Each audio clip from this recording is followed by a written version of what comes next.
नमस्कार, मेरा नाम है जयंती झा और आप देख रहे हैं राष्ट्रीय समाचार। पहले एक नजर हेडलाइंस पर। एससी के फैसले पर गिरिराज सिंह का बड़ा बयान, स्वागत किया फैसले का। उमर शर्जील पर तीखा हमला, कहा मैं न्यायपालिका के फैसले का स्वागत करता हूं। नित्यानंद राय का तेजस्वी यादव के पोस्टर पर बयान, कहा विकास की बात उनके जहन, विचार और एजेंडे में भी नहीं। दिल्ली विधानसभा सत्र का आज पहला दिन, मुख्यमंत्री रेखा गुप्ता ने सदन को लेकर कहा लोकतंत्र को मजबूत बनाने के लिए पक्ष और विपक्ष दोनों की भूमिका बेहद अहम। योगी मोदी की मुलाकात, कैबिनेट विस्तार के संकेत। दिल्ली दौरे के बाद यूपी की सियासत में हलचल, यूपी में जल्द हो सकता है बड़ा फेरबदल। अमित शाह का दावा 2026 में तमिलनाडु बंगाल में एनडीए की सरकार, 2026 में तमिलनाडु बंगाल फतेह करेंगे। केंद्रीय गृह मंत्री का बयान, डीएमके सरकार हर मोर्चे पर फेल। केंद्रीय मंत्री गिरिराज सिंह ने दिल्ली दंगों के मामले में उमर खालिद और शर्जिल इमाम की जमानत याचिका को एससी द्वारा खारिज करने पर कहा कि मैं न्यायपालिका के फैसले का स्वागत करता हूं। उमर खालिद और शर्जिल इमाम ने चिकन नेक को काटने और देश के खिलाफ नफरत फैलाने का काम किया है। जो काम पाकिस्तान कर रहा है वही काम ये कर रहे हैं। जो काम कसाब ने किया उसी तरह का काम ये कर रहे हैं। जो लोग उनका साथ दे रहे हैं उन्हें शर्म आनी चाहिए। केंद्रीय मंत्री नित्यानंद राय ने तेजस्वी यादव के पोस्टर पर कहा कि जिस विद्यालय में उन्होंने शिक्षा ली है वहां कहा जाता था कि अगर बिजली घर घर पहुंचेगी तो करंट मार देगी। उस विद्यालय में सिखाया गया कि अगर सड़क अच्छी बन जाएगी तो दुर्घटना हो जाएगी। उस विद्यालय में शिक्षा लेने वाले तेजस्वी इससे ज्यादा सोच भी नहीं सकते। विकास की बात उनके जहन, विचार और एजेंडे में भी नहीं है। विकास करने वाली एनडीए सरकार को प्रचंड बहुमत देकर एनडीए की सरकार यहाँ मुख्यमंत्री श्री नीतीश कुमार जी के नेतृत्व में बनाने का जनादेश दी। उससे घबराकर अपने बिहार की राजनीति में सुपड़ा साफ देखते हुए और भविष्य में भी कोई गुंजाइश को न देखते हुए बड़ी लंबी यात्रा पर गए हैं। सुन रहे हैं कि बिहार आ रहे हैं, अब कोई उनकी गुंजाइश नहीं है। और वही विद्यालय जहां शिक्षा के विषय में जहां सोच बनती थी कि शिक्षा चरवाहा विद्यालय में होगी, तो फिर उस पार्टी और उस परिवार और उस संस्कार के में पले बढ़े तेजस्वी यादव उससे ज्यादा सोच नहीं सकता। बिहार में उनकी कोई गुंजाइश नहीं। दिल्ली विधानसभा सत्र का आज पहला दिन रहा और सत्र की शुरुआत के साथ ही मुख्यमंत्री रेखा गुप्ता ने सदन को लेकर अपनी प्राथमिकताएं साफ कर दी। मुख्यमंत्री ने कहा कि लोकतंत्र को मजबूत बनाने के लिए पक्ष और विपक्ष दोनों की भूमिका बेहद जरूरी है और सभी को अपनी अपनी जिम्मेदारियों का निर्वहन करना चाहिए। उन्होंने इस बात पर जोर दिया कि दिल्ली से जुड़े महत्वपूर्ण मुद्दों पर सदन के भीतर रचनात्मक और सकारात्मक चर्चा होनी चाहिए। मुख्यमंत्री रेखा गुप्ता ने सभी विधायकों से अपील की कि वो अपने अपने विधानसभा क्षेत्रों की समस्याओं को सदन में प्रमुखता से उठाएं ताकि आम जनता से जुड़े मुद्दों का प्रभावी समाधान निकल सके। उन्होंने कहा कि विधानसभा का ये सत्र पॉलिसी और डिलीवरी के उद्देश्य से बुलाया गया है, जिसमें कई महत्वपूर्ण विधेयकों के साथ साथ विकास से जुड़े अहम विषयों पर विस्तार से चर्चा की जाएगी। मुख्यमंत्री ने उम्मीद जताई कि ये सत्र दिल्ली के हित में सार्थक साबित होगा। चाहूंगी कि पक्ष और विपक्ष सभी अपनी अपनी जिम्मेदारियों का निर्वहन करें और दिल्ली के बहुत ही महत्वपूर्ण विषयों पर रचनात्मक और सकारात्मक चर्चा यहां पर होनी चाहिए। सभी विधायक अपने अपने क्षेत्र की समस्याओं को सदन में उठाएं और विधानसभा का यह सत्र जो है वो पॉलिसी और डिलीवरी के लिए बुलाया जाता है, जिसमें बहुत ही महत्वपूर्ण विधेयक और चर्चाएं यहां होंगी। विशेष रूप से होकर के चर्चा पे आमंत्रण दिया है और सभी विधायक इसमें सार्थक रूप में अपनी भूमिका निभाएं और दिल्ली को बेहतर समाधान देने के लिए हम सब काम करें। दिल्ली के भविष्य के लिए और वर्तमान के लिए ये सत्र बहुत ही महत्वपूर्ण है और हम सब की जिम्मेदारी है कि इसका एक एक क्षण हम लोग उपयोग करें दिल्ली के हित में। धन्यवाद। और खबर राजधानी दिल्ली से, जहां उत्तर प्रदेश के मुख्यमंत्री योगी आदित्यनाथ और देश के प्रधानमंत्री नरेंद्र मोदी की मुलाकात जो है वो हुई है। दिल्ली में ये मुलाकात हुई। इस मुलाकात को प्रदेश में प्रस्तावित मंत्रिमंडल विस्तार से जोड़कर देखा जा रहा है। सीएम योगी के दिल्ली दौरे के बाद प्रदेश की राजनीति में अटकलों का बाजार गर्म हो गया है। सूत्रों की माने तो राज्य में जल्द ही बड़े राजनीतिक बदलाव देखने को मिल सकते हैं। माना यह जा रहा है कि मुख्यमंत्री योगी ने प्रधानमंत्री से संभावित मंत्रिमंडल विस्तार और उससे जुड़े तमाम अहम पहलुओं पर चर्चा की है। दोनों के बीच करीब 1 घंटे तक बातचीत हुई है। जानकारी की माने तो सीएम योगी की भारतीय जनता पार्टी के कार्यकारी अध्यक्ष नितिन नवीन से भी मुलाकात प्रस्तावित बताई जा रही है। उत्तर प्रदेश में काफी समय से मंत्रिमंडल विस्तार की चर्चाएं चल रही है।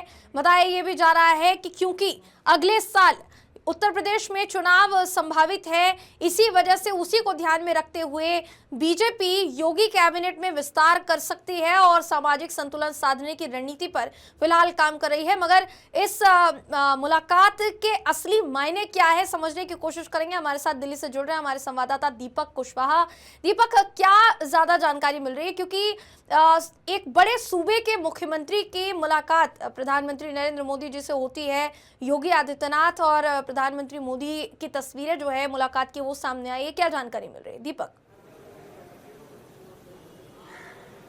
बिल्कुल जयंती, क्योंकि देश के सबसे बड़े राज्य उत्तर प्रदेश के मुख्यमंत्री जैसे ही दिल्ली के दौरे पर निकले हैं, उसके बाद से ही राजनीतिक गलियारों में अटकलों का जो बाजार है वो गर्म हो चुका है।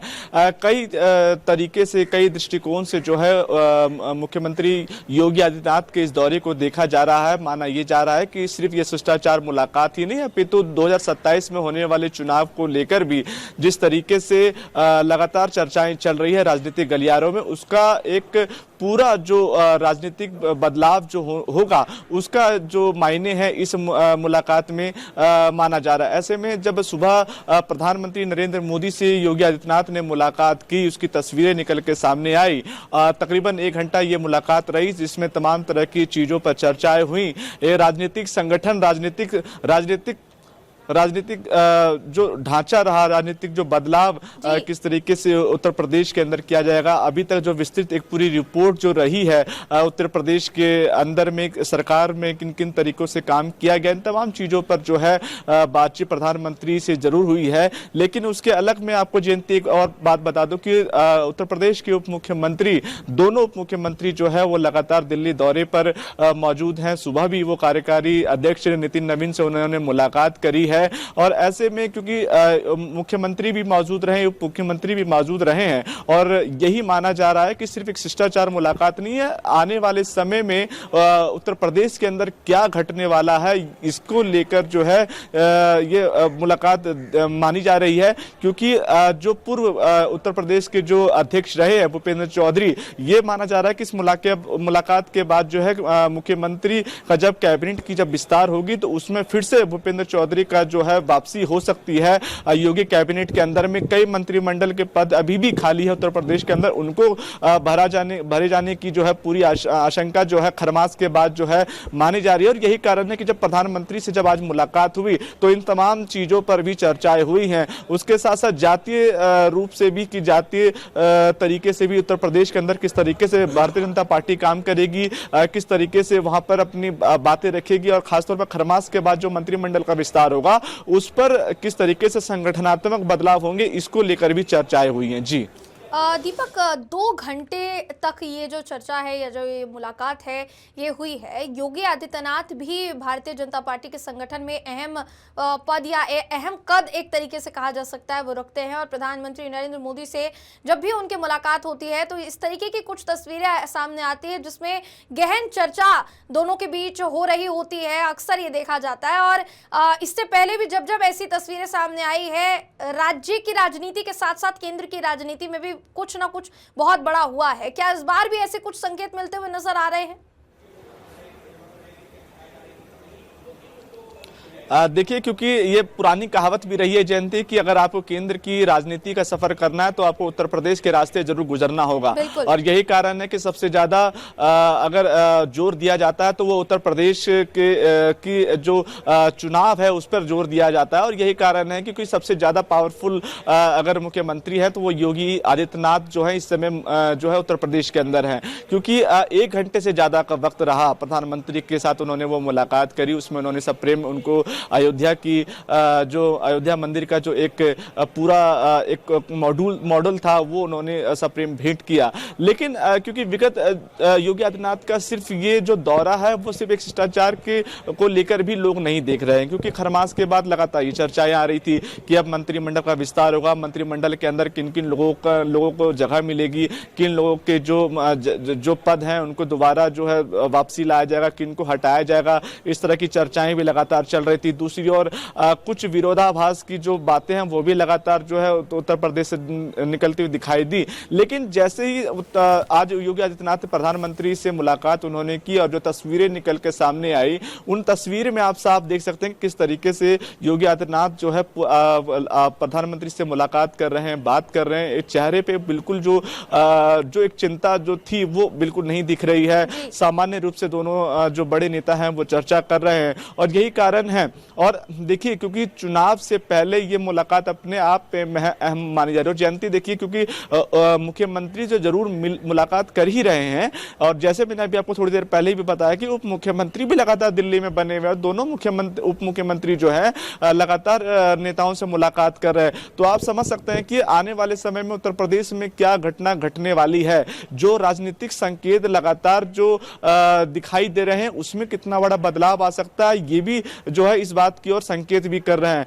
तो निश्चित तौर पे खरमास के बाद जो है यूपी में योगी कैबिनेट का विस्तार होगा और योगी कैबिनेट के विस्तार में कई जो चीजें हैं वो आपको पलटती हुई जरूर दिखाई देंगी। जी दीपक, एक सवाल बहुत अहम हो जाता है इस मुलाकात के बाद, क्योंकि कहा यह जा रहा है कि योगी आदित्यनाथ क्योंकि अभी दिल्ली में हैं तो वो सिर्फ प्रधानमंत्री नरेंद्र मोदी से ही नहीं बल्कि अमित शाह से भी उनकी मुलाकात होने वाली है। तमिलनाडु दौरे पर है अभी फिलहाल अमित शाह, और अमित शाह जैसे ही लौटेंगे तो योगी आदित्यनाथ से उनकी मुलाकात होगी। अमित शाह और योगी आदित्यनाथ को लेकर जो विपक्ष द्वारा लगातार बातें कही जाती है कि दोनों में खटास है या दोनों में 36 का आंकड़ा है, इस तरीके की जो बातें कही जाती है, कहीं ना कहीं उस पर भी विराम लगता हुआ नजर आ रहा है, क्योंकि अमित शाह से भी वो मुलाकात करेंगे और भी कई बीजेपी के नेता हैं जिनसे मुलाकात प्रस्तावित बताई जा रही है। दीपक, क्या जानकारी? देखिए, सबसे पहले तो मैं आपको बता दूं कि प्रधानमंत्री से मुलाकात के बाद जो है एक मुलाकात जो है भाजपा के जो अध्यक्ष जेपी नड्डा और कार्यकारी अध्यक्ष दोनों के साथ मुलाकात जो है वो तय किया गया था। हालांकि उनको भारतीय जनता पार्टी के मुख्यालय आना था कार्यकारी अध्यक्ष से मुलाकात करने के बाद, लेकिन आप सिस्टम को समझिए कि कार्यकारी अध्यक्ष को सिर्फ अध्यक्ष जी के आवास पर जाना पड़ा और वहां पर उन तीनों व्यक्तियों की मुलाकात हुई। हालांकि अमित शाह को लेकर लगातार बहुत सारी बातें जो है लगातार जरूर उठती रहती है, लेकिन क्योंकि जयंती इस बात को भी समझना होगा कि किसी संगठन को चलाने के लिए सिर्फ एक व्यक्ति संगठन को नहीं चलाता है, बल्कि पूरा जो समूह जो होता है वो अपने अपने दायरे को रखता है, सामने चर्चा होती है, उसके बाद एक संगठन चलता है। और यही बात रहा है कि भारतीय जनता पार्टी लगातार ये कहती आई है कि भारतीय जनता पार्टी सिर्फ एक व्यक्ति का ही संगठन नहीं है, बल्कि इस संगठन को चलाने वाले तमाम हर एक व्यक्ति का अपनी अपनी भागीदारी है जो इस संगठन के अंदर अपने अपने पदों पर हैं। और देखिए, क्योंकि जब आप किसी चुनाव की बात करते हैं, चुनाव को लड़ने जाते हैं, तो एक अकेला व्यक्ति वहां पर अपने आप को नहीं प्रदर्शित करता है, बल्कि पूरा संगठन जो है उस पर अपना शक्ति प्रदर्शन करता है। अमित शाह के साथ जरूर लगातार जो बातें उठती आई, लेकिन ऐसा कुछ नहीं है, क्योंकि अमित शाह खुद एक बहुत बड़े नेता है, योगी आदित्यनाथ अपने बड़े नेता हैं। और जब आने वाले चुनाव के लिए जब रणनीति बनाने की जब बात आएगी तो तमाम जो बड़े नेता हैं, जिसमें प्रधानमंत्री की बात करें, अमित शाह की बात करें, जेपी नड्डा की बात करें, खुद योगी आदित्यनाथ की बात करें, ये ऐसे बड़े चेहरे हैं जिसको लोग पसंद करते हैं, जिसको ग्राउंड पर देखना लोग चाहते हैं। तो जरूर तौर पर उत्तर प्रदेश का रास्ता इतना आसान नहीं है, क्योंकि आपने अभी देखा कि कुछ समय पहले किस तरीके से जो विरोध की आवाज है वो लगातार उत्तर प्रदेश से दिखाई दी। उसके साथ साथ जातीय समीकरण को साधना भी उत्तर प्रदेश के अंदर बहुत जरूरी है, क्योंकि आपको पता है कि सामने जो विपक्ष की जो शक्तियां हैं, चाहे वो उत्तर प्रदेश में अखिलेश यादव की बात करें, मायावती की बात करें, तमाम जो और भी जो दूसरे विपक्षी दल हैं, वो बहुत मजबूत स्थिति में दिखाई देते। लेकिन जिस तरीके से भारतीय जनता पार्टी ने उत्तर प्रदेश के अंदर काम किया, खास तौर पर नारी सुरक्षा, महिला सुरक्षा को लेकर उन्होंने काम किया, और योगी आदित्यनाथ की सरकार बनने के बाद लोगों के अंदर जो है जिस तरीके से योगी आदित्यनाथ को लेकर एक बड़ा फेम बना है, वो भी बहुत जरूरी है। लेकिन उत्तर प्रदेश के अंदर एक ऐसा भी गढ़ आता है जहां पर भारतीय जनता पार्टी बिल्कुल राजनीतिक समीकरण पे जो डिपेंड हो जाती है, तो वहां पर भी आपको काम करना बहुत जरूरी है। और इसीलिए आप समझिए कि ये सब चीजों की जगह खासतौर पर अब नहीं, क्योंकि 2027 में एक बड़ा चुनाव है, और अगर आपने उत्तर प्रदेश को अगर आपने जीत लिया तो समझ लीजिए पूरे भारत को आपने जीत लिया। जी बहुत बहुत शुक्रिया आपका, बहुत बहुत धन्यवाद दीपक, ज्यादा जानकारी के लिए इस पूरे मामले पर। तो जैसा आपने देखा कि उत्तर प्रदेश के मुख्यमंत्री योगी आदित्यनाथ और देश के प्रधानमंत्री नरेंद्र मोदी जी के बीच में ये जो मुलाकात है, इसके कई सियासी मायने निकाले जा रहे थे, और कहीं ना कहीं जो जानकारी मिली वो राष्ट्रीय समाचार ने आपके साथ साझा की है। केंद्रीय गृह मंत्री अमित शाह ने कहा कि 2026 के विधानसभा चुनावों में तमिलनाडु और पश्चिम बंगाल में राष्ट्रीय जनतांत्रिक गठबंधन सरकार बनाएगा, यानी एनडीए की सरकार बनने जा रही है। शाह ने यह बयान तमिलनाडु के पुदुकोट्टे जिले के थिव्याल क्षेत्रों में भाजपा प्रदेशाध्यक्ष नयनार नागेंद्रन की चुनावी यात्रा के समापन पर जो जनसभा आयोजित की गई थी, उसको संबोधित करते हुए दिया है। शाह ने कहा कि 1998-2019 के चुनावों में हमने एकजुट होकर मुकाबला किया था, 2026 में भी हम मिलकर चुनाव लड़ेंगे। डीएम की सरकार हर मोर्चे पर फेल हो गई है। 2024 और 25 भारतीय जनता पार्टी के लिए जीत के साल थे। 26 में तमिलनाडु और बंगाल में एनडीए सरकार को भारी बहुमत से बनाना है। भारतीय जनता पार्टी के विजय के साल रहा 2026 में तमिलनाडु और बंगाल में प्रचंड बहुमत से एनडीए की सरकार बनानी है। भाइयों बहनों, मुझे बताइए, आप सभी लोग इसके लिए तैयार है क्या? प्रयागराज में चल रहे माघ मेले के दौरान श्रद्धालुओं की भारी भीड़ त्रिवेणी संगम घाट पर उमड़ रही है। दूर दराज से पहुंचे भक्त संगम में आस्था की डुबकी लगाकर मां गंगा की पूजा अर्चना करते हुए नजर आए। पूरे घाट क्षेत्र में धार्मिक माहौल बना हुआ है, जहां श्रद्धालु भजन कीर्तन स्नान दान के माध्यम से अपनी आस्था प्रकट कर रहे हैं। माघ मेले को लेकर प्रशासन द्वारा सुरक्षा और व्यवस्थाओं के पुख्ता इंतजाम किए गए हैं, ताकि श्रद्धालु सुचारू रूप से स्नान और पूजा कर पाए। शिवसेना नेता शाइना एनसी ने एमएनएस और शिवसेना के लिए संयुक्त घोषणा पत्र पर कहा कि ये कोई घोषणा पत्र नहीं है, ये एक नकली घोषणा पत्र है, जिसमें मुफ्त बिजली, सब मुफ्त देने के वादे हैं। जब आप कॉपी पेस्ट करते हैं तो आपका भी सुपड़ा साफ होगा, जैसे आम आदमी पार्टी का सुपड़ा साफ हुआ। मराठी मानुस के लिए कुछ करना चाहते हैं तो बताइए कि 25 साल में आपने किया क्या है। हमारे नेता आदरणीय एकनाथ जी शिंदे ने गिरनी कामगार हो, बीडीडी चौल रीडेवलपमेंट हो, रमाबाई नगर जहां 17,000 घर मिले मराठी मानुस को, देखा है कि कैसे हमारी लाड़की बहन को सशक्त करे लाड़की बहन योजना से। और वहां आप सिर्फ बेबुनियादी आरोप लगाते हमारे ऊपर, और वहां आपके वचननामा जो फेक नामा है वो कट पेस्ट करके कोई अन्य पार्टी के लेके मुंबई में ला। सही में मराठी। भारत के मुख्य चुनाव आयुक्त ज्ञानेश कुमार 2 दिवसीय संथाल दौरे पर झारखंड पहुंचे हैं। सोमवार दुमका में उन्होंने सपरिवार विधि विधान के साथ बासुकीनाथ धाम में पूजा अर्चना की।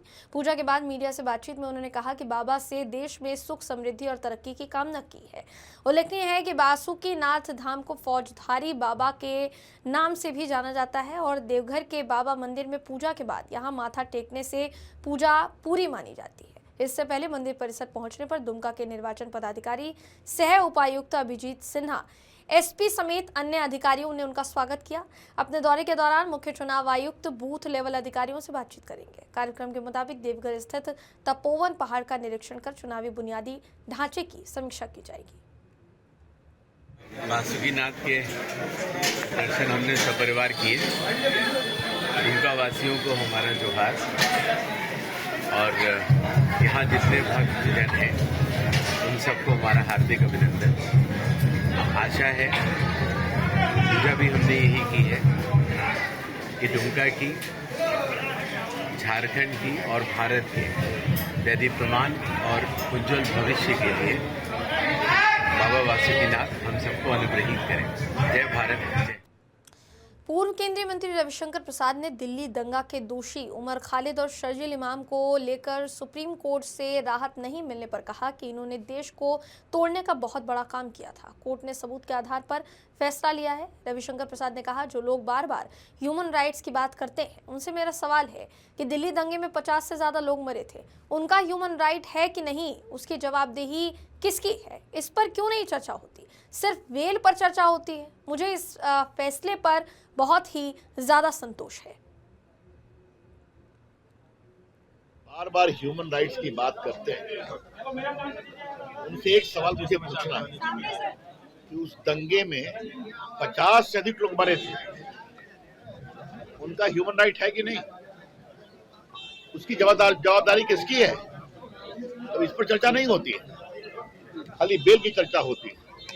तो मुझे बहुत संतोष है कि माननीय सुप्रीम कोर्ट ने पूरे कॉन्स्पिरेसी और एविडेंस को देखा, निर्णय किया। धन्यवाद। सर, लालू प्रसाद यादव ने चैलेंज किया है